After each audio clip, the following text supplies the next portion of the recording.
Welcome back to another new video in SD Bio, Life with Life Science. বায়োসায়েন্সে পড়ার পর আমরা যদি BSc honours নিয়ে ভাবি তাহলে আমরা কিন্তু প্রায় কনফিউজড হয়ে যাই। বায়োসায়েন্সের এত সাবজেক্ট আছে, কোনটাতে অনার্স করব? জুলজি, বটানি না নিউট্রিশন? দেখো, নিউট্রিশন যদিও একটু আলাদা সাবজেক্ট, তবুও যেহেতু বায়োসায়েন্সে অনেকেই রাখে, তাই এই তিনটে নিয়ে তোমাদের ডিমান্ড থাকার জন্যই এই তিনটেকে আজকে কভার করার চেষ্টা করব।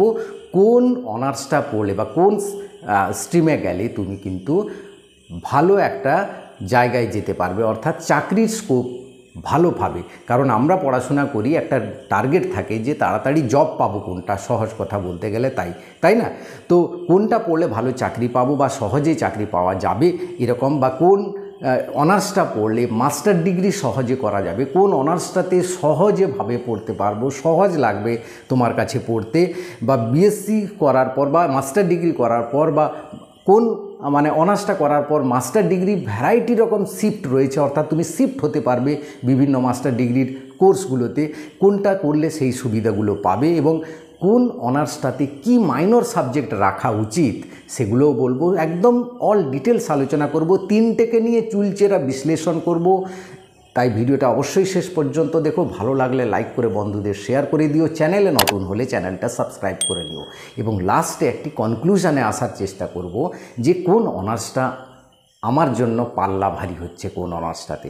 তো এখানেই প্রথমেই তোমাকে বলবো তোমার ইন্টারেস্টটা কোথায়। ইন্টারেস্ট মানে তুমি যখন ক্লাস 11 এবং 12-এ পড়েছিলে এই সাবজেক্টগুলো, তোমার কেমন লেগেছিল, কোন জায়গাগুলো তোমার ভালো লেগেছিল।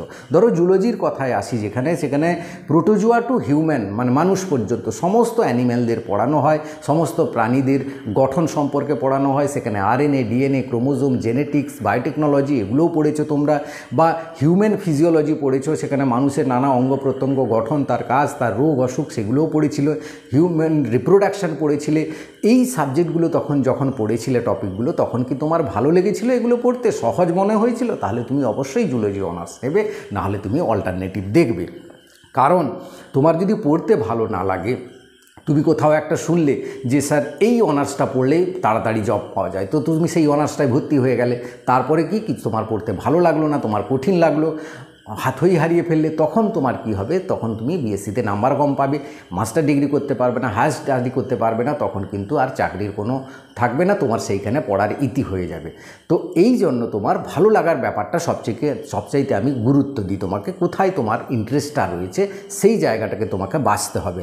এবার জব অপরচুনিটি নিয়ে তো সবগুলোতেই বলবো, তোমরা বুঝতেই পারবে।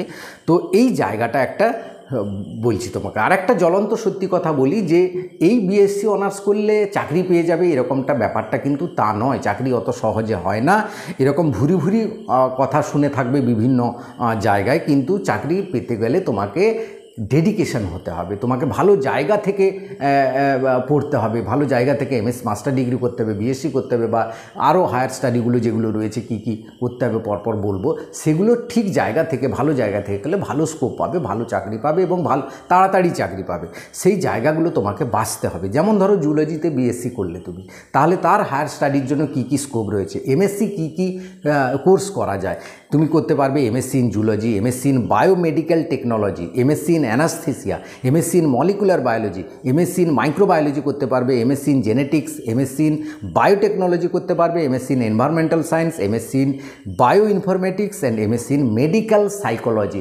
এগুলো অনেক মেডিক্যাল কোর্সগুলোও করতে পারবে তুমি যদি জুলজি অনার্স পড়ো। তারপরে তোমার যদি ভালো না লাগে যে আমি জুলজি এমএসসি করবো না, আমি এই প্রফেশনাল কোর্সগুলো করব, তাহলে তুমি করতেই পারো এগুলোতে।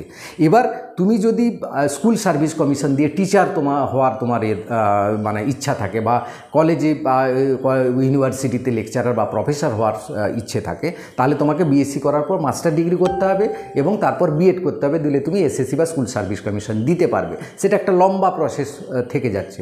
আবার যদি তুমি লেকচারার বা প্রফেসর হতে চাও, তাহলে তোমাকে কি করতে হবে? এমএসসি করার পর তুমি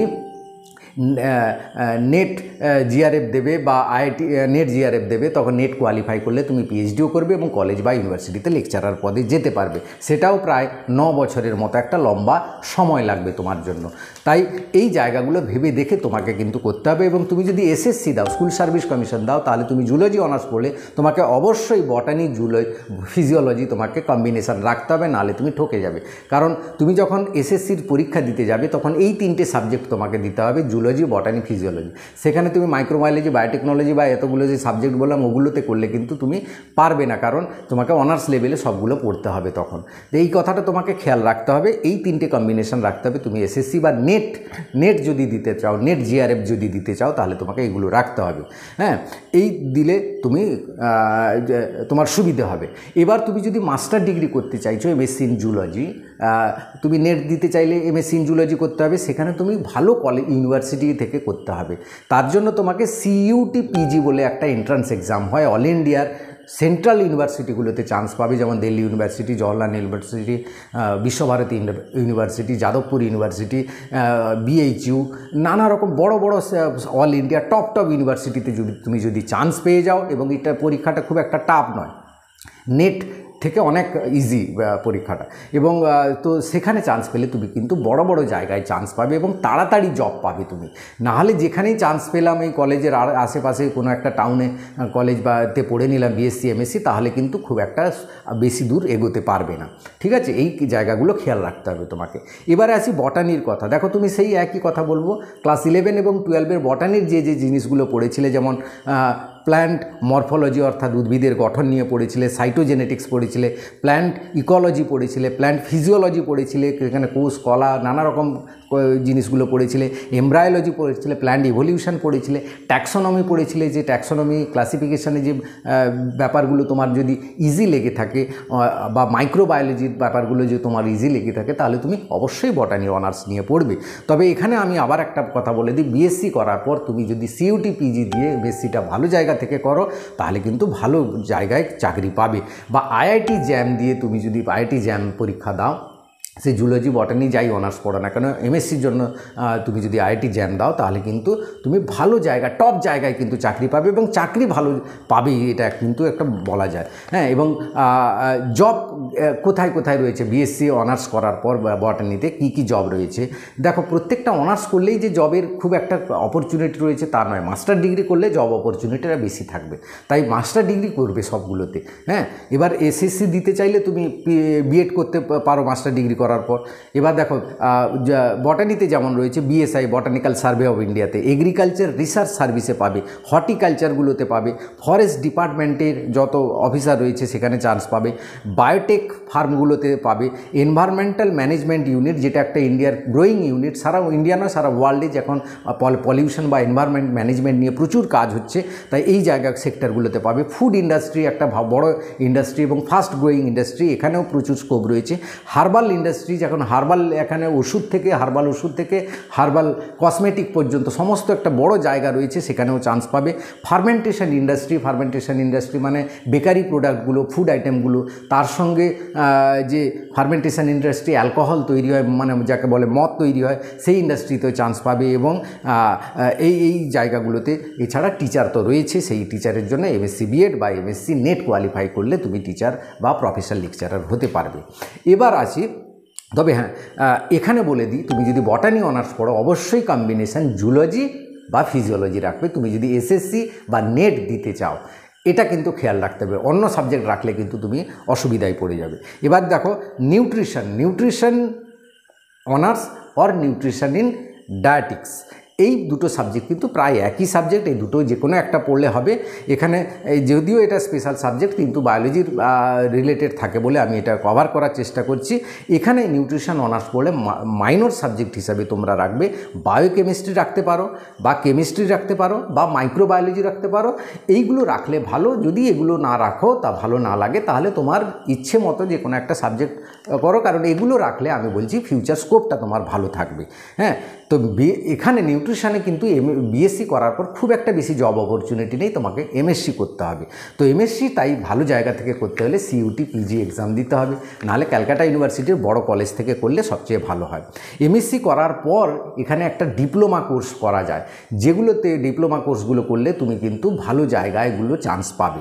যেমন ডিপ্লোমা ইন ফুড টেকনোলজির উপর করতে পারো, ডিপ্লোমা ইন স্পোর্টস নিউট্রিশনের উপর করতে পারো, diploma in clinical nutrition, diploma in dietetics, এইগুলোর উপর তুমি যদি ডিপ্লোমা করো, যেটা 6 মাস থেকে 1 বছরের কোর্স, 1 বছরের ডিপ্লোমা কোর্সটা বলে ভালো, ডিস্টেন্স কোর্সে হয়। এগুলো করলে বিভিন্ন জায়গায়, বিভিন্ন সেক্টরে, স্পোর্টস সেন্টারে ইত্যাদি নানা রকম জায়গায়গুলো তুমি কিন্তু চান্স পাবে, এবং তুমি প্র্যাকটিশনার হিসাবে অ্যাজ এ ডাক্তারের মতো তুমি প্র্যাকটিস করতে পারবে। হ্যাঁ, তো এই কথা তোমাকে কিন্তু খেয়াল রাখতে হবে। এই জায়গাগুলো তুমি যদি কভার করতে পারো তাহলে নিউট্রিশন নেবে। এবার নিউট্রিশনে বিএসসি বা এমএসসি করার পর কী কী জব অপরচুনিটি রয়েছে দেখো। নিউট্রিশন একটা 20% ফাস্ট গ্রোয়িং ইন্ডাস্ট্রি।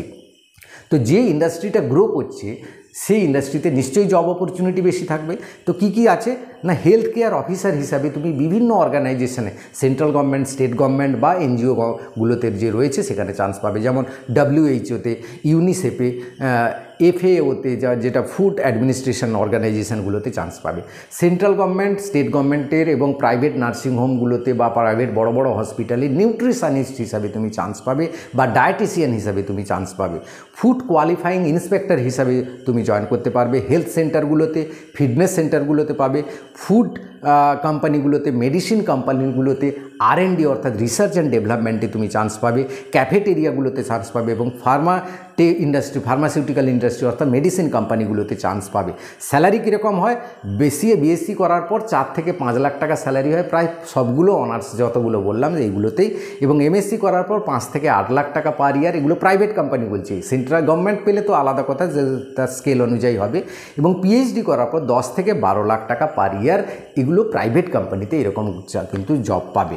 তো শেষে বলি, যদি এই 3টে মোটামুটি তোমার লাগে, অর্থাৎ এই 3টেই মোটামুটি লাগে, যেটা এই একটা ইচ্ছা পড়বো, তাহলে আমি বলবো তুমি জুলজি অনার্স নাও। কারণ তুমি যদি গুগলে সার্চ করো, ম্যাক্সিমাম বায়োলজিস্ট জুলজি অনার্সে বেশি স্কোপ, আফটার বিএসসিতে বেশি স্কোপ আছে। আর বাকিগুলোতে কিন্তু মাস্টার ডিগ্রি বা স্পেশাল কোনো ডিপ্লোমা হোল্ডার হলে তুমি কিন্তু ভালো করে চান্স পেতে পারো। তো তোমার অবজেক্টিভে তুমি কি বেশি সময় দিতে পারবে, অনেক 7-8 বছর ধরে তুমি যদি দিতে পারো, তাহলে তোমার পছন্দের সাবজেক্টটা তুলে নাও। নাহলে বিএসসি শুধু যদি করতে চাও, তাহলে কিন্তু জুলজি অনার্স করলে স্কোপটা বেশি পাবে। তো এই ছিল আজকের ভিডিওটা অবশ্যই লাইক করে বন্ধুদের শেয়ার করে দাও, তাতে সবাই উপকৃত হবে, তোমার আত্মীয় স্বজনরা উপকৃত হবে। ঠিক আছে, ভালো থেকো, বাই বাই।